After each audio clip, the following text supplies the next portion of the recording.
Hello everyone, and thank you very much for inviting us today to present. So my name is Pierre Cartamont. I'm your project officer for RI-VIS, and it's been a real pleasure to be your project officer for these years, and to see how you could manage to change a bit everything in the project due to the COVID pandemic. It was quite impressive. Congratulations on that and on all what you achieved during this project. I will not be the only one speaking in today. I'm joined by Patricia, my colleague from DG Research and Innovation. Patricia is in charge of international cooperation for research infrastructures in the Commission, while I am in charge of the management of the project. To start with, I would, and I apparently cannot, yeah, okay. So I will just remind you very quickly, for those of you who are not really familiar with what we do, remind you of the EU Research Infrastructure Program, which is part of our big framework program for research and innovation. So the previous one was called Horizon 2020, and the current one is Horizon Europe. So we support research infrastructure communities in all fields, basically, and we fund mainly two types of actions. One is the design and the preparation of new research infrastructures or their major upgrades. And the other one is the service provision for research infrastructures. It's mainly about transnational or virtual access. Now, maybe it's easier to see it in a graph which explains what we support. So we support the best tools for all. So by the best tools, I mean the first types of activities, upgrades, new services, new facilities. And for all, it's the research infrastructure users, our transnational access grants, and virtual access as well. And we will see that global cooperation, international cooperation actually happens at all those levels. It happens for the grants dedicated to new facilities, new services and upgrades, and it applies also for transnational access grants. Moreover, we have some more specific activities called here other activities, where we also have very specific grants aimed at internationalizing research infrastructures and setting up global cooperation. So to start with, the design and preparation of research infrastructures.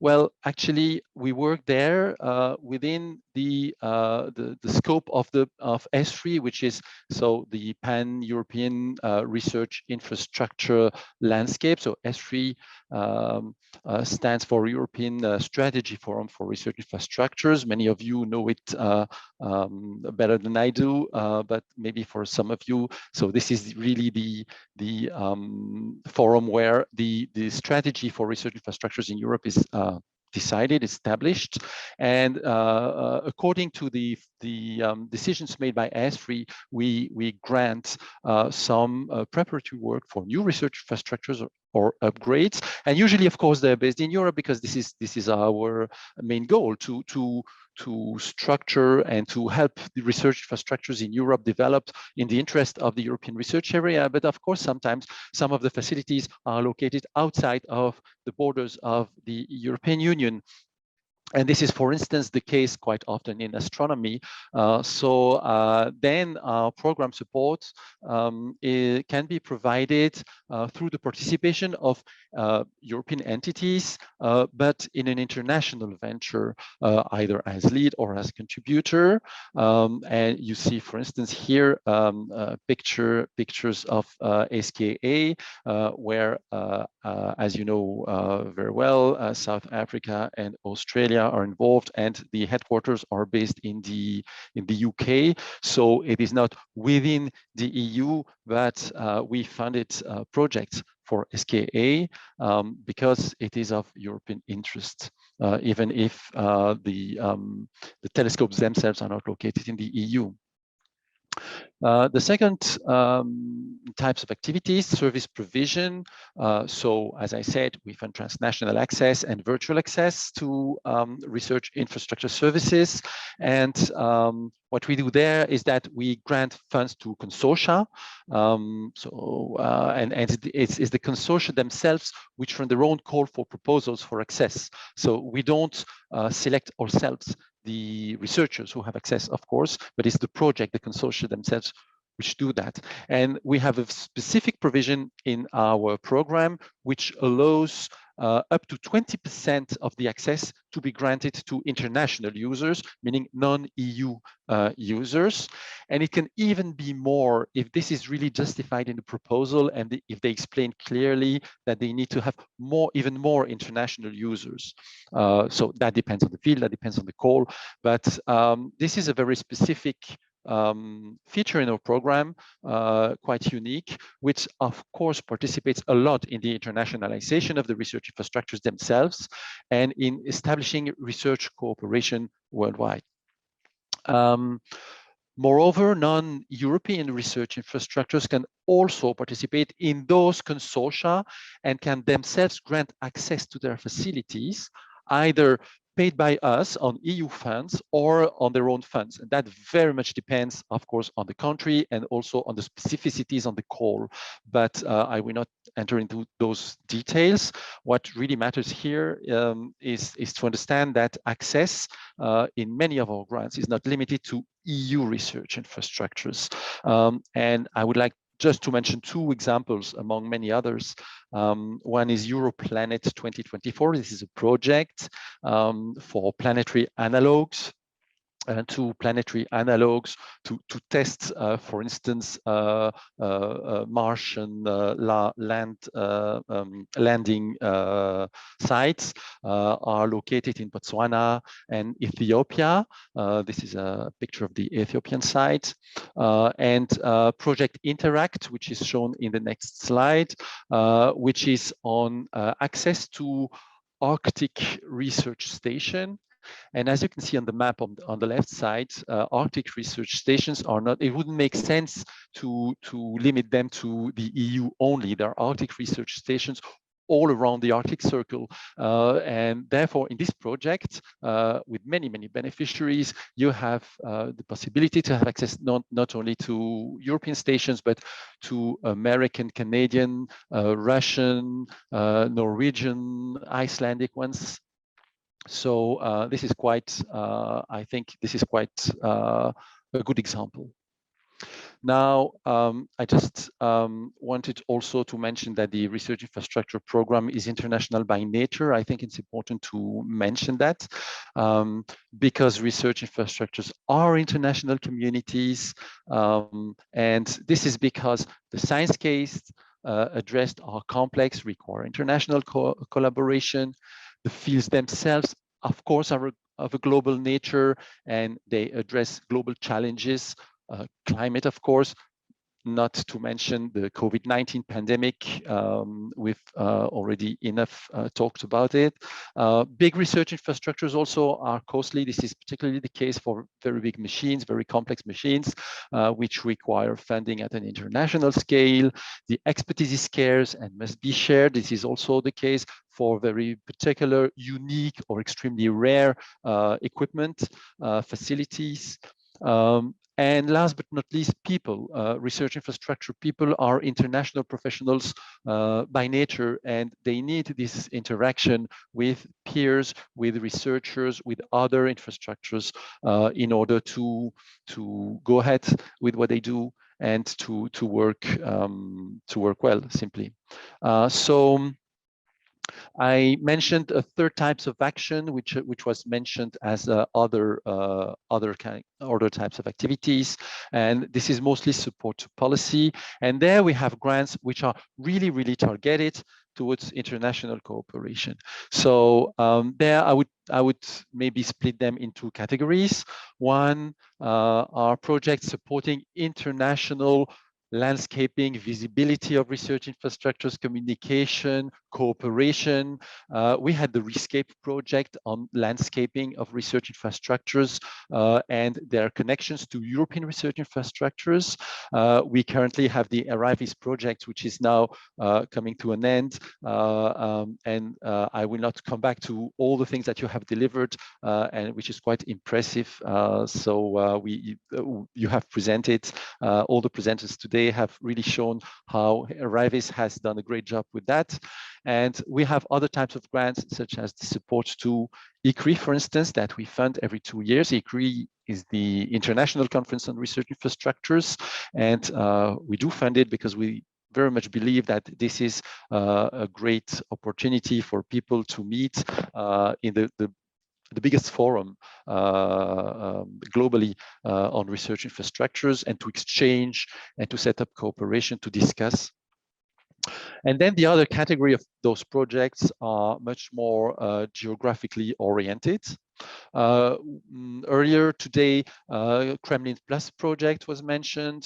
This is a very important project that we have with Russia for cooperation between major mega science projects in physics, but also to foster the access of European researchers to Russian research infrastructures. And all in all, we consider it a very interesting science diplomacy project, in particular because it's not a secret to say that the current political situation between the EU and Russia is not very easy, and Kremlin Plus for that is a very interesting laboratory for science cooperation. With Africa, we've already had several projects on Africa, like B3 Africa on biobanking, which ended in 2018, I think. SIAC-RIFOC projects, which ended more recently on food security and greenhouse gas observations. The Jumping Giant project on capacity building in radio astronomy. With Latin America and Caribbean, I will not come back to the EU LAC RESINFA project, which was mentioned many times today, and with which you also had very good cooperation at RI-VIS. And also with the Middle East, we have the BEAT project, which is specifically aimed at setting beamline in the Sesame synchrotron in Jordan, and it is also an interesting science diplomacy project. So what about the future? Well, now we've entered Horizon Europe, the new research program. We will continue the support to international cooperation definitely in the various activities that we have. And for example, the very first research infrastructure call we had in the project included a specific topic on Africa, strengthening the bilateral cooperation and improving the knowledge based on climate change in Africa. We had several applications, and the results will be known very, very shortly in the next few days.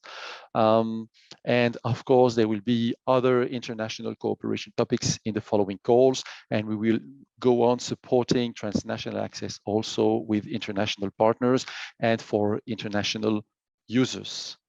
Now I pass the floor to Patricia, who will now talk more about the policy of international cooperation with research infrastructures. Patricia? Thank you, Pierre. You were already very comprehensive. I realize that now I have to speak about the future. Can you hear me? Yes, we can. So I got the hard part, because who wants to talk about the future after 2020 and 2021? We don't know what this year will bring, but still we are obliged to proceed with our programming. We have started drafting the work program for 2023 and 2024. There will be an international dimension in that program. And let me first explain to you which is the framework now that we are in the new program Horizon Europe, within which we need to work. And I think I need to look at this camera. You will know that last May, the European Commission adopted a communication on a global approach to research and innovation. Basically, what this communication said was that global cooperation should be based on shared values like academic freedom, ethics of research, integrity, gender equality, diversity and inclusiveness, open science, and evidence-based policymaking. You will realize that this is a reaction to new cultural issues around us and a new global setting. I do not think this is going to have a very strong impact in the research infrastructures program for all the reasons above. The communication simply makes an emphasis on shared values to retain, so to speak, a steering wheel for the European Union to set boundaries for projects. It doesn't change the fact that the European Commission, the European Union, strongly believes in international cooperation, particularly in research. So within the infra program, which as Pierre earlier said with a lot of detail, is very internationalized already as it is for a number of very unavoidable reasons, such as the cost of research infrastructure, or such as the need to pull human resources globally or to gather data globally for the research venture to have any meaning. We will need to focus on two key areas, which are our policy priorities. And these are the Green Deal and digitalization, or what is now in our jargon, the twin transitions. So the shared values as an emergency brake that are defined by the communication and the priority of the Green Deal and digitalization are the three pillars that set the context for our future international work. Being practical, that means that our activities with Africa on greenhouse gases, emissions, etc., and observation will probably continue and get support. Although the exact terms of that support or whether we should move from this particular area of climate change observation to others is still very unclear. There is also the Africa Partnership, which I'm sure all of you are familiar with, and you will know that the summit was cancelled in 2021 and will hopefully take place in February this year. So you know that the Africa Partnership is also another pillar that will encourage the maintenance of our cooperation in current activities with Africa. And then we will continue our collaboration with CELAC. And here we would like to build on the priority areas that have already been identified by the CELAC Working Group on Research Infrastructures and try to move to projects where there's already actual laboratory collaboration on a specific agenda, be it research or being preparation of further integration for the future. So this is something that we're still looking at and discussing, and probably some of you will receive a call in the next couple of weeks to hear your views on this matter. Can you please go to the next slide? Then I wanted to tell you something about our broader activities on international cooperation. You will know that there is a G7 group. It's called the GSO, the Group of Senior Officials on Research Infrastructures. This is a working group that has been exchanging information about plans for new national infrastructures that aim at operating globally. And it is a group that has created a set of criteria that define what our research infrastructure needs to do to be considered a global research infrastructure. They call this set of criteria the GSO framework. And it is basically a set of instructions. Do you want to be considered a global infrastructure? Then you need to offer access globally. You need to do it according to these principles and values, etc. So the GSO meetings typically take place in a host country. This didn't happen last year. It might still not happen this one, but it will happen again at some point. The host country tests the GSO framework of criteria against chosen infrastructures in the territory. And this is a process whereby the criteria are refined to take into account different national realities and whereby participant countries acquire knowledge about the infrastructures being prepared by others around the table. This is also a group that allows to discuss new initiatives in pooling research infrastructures together globally, not only for areas where it's very clear that it's required, such as climate change, environmental observation, adaptation, etc., but also others. For example, there's been a discussion on aligning underground labs and sharing experience around the world. So there are a lot of areas where we, the European Commission, would be supportive of further global cooperation in laboratories. And we are thinking now of whether we could offer some support, like small grants, to encourage this dialogue across laboratories globally to take place. And we're currently thinking that perhaps this is something we could do in the next work program, but this is still just very general and undefined. And last but not least, although I see much better spokespeople for it in this meeting than myself, hello, Andre. There's the ICRI conference. The next edition is in October in the lovely city of Brno in the Czech Republic. And the preparations are already ongoing. The first meeting of the ICRI 22 program committee took place already before the Christmas break. And there's another one coming up. And some of you in this meeting are members of that program committee. And we will have the opportunity to discuss all these topics in the context of ICRI. And I hope that will be face-to-face and very soon. So that's all from my side. Thank you very much. Thank you very much, Patricia and Pierre.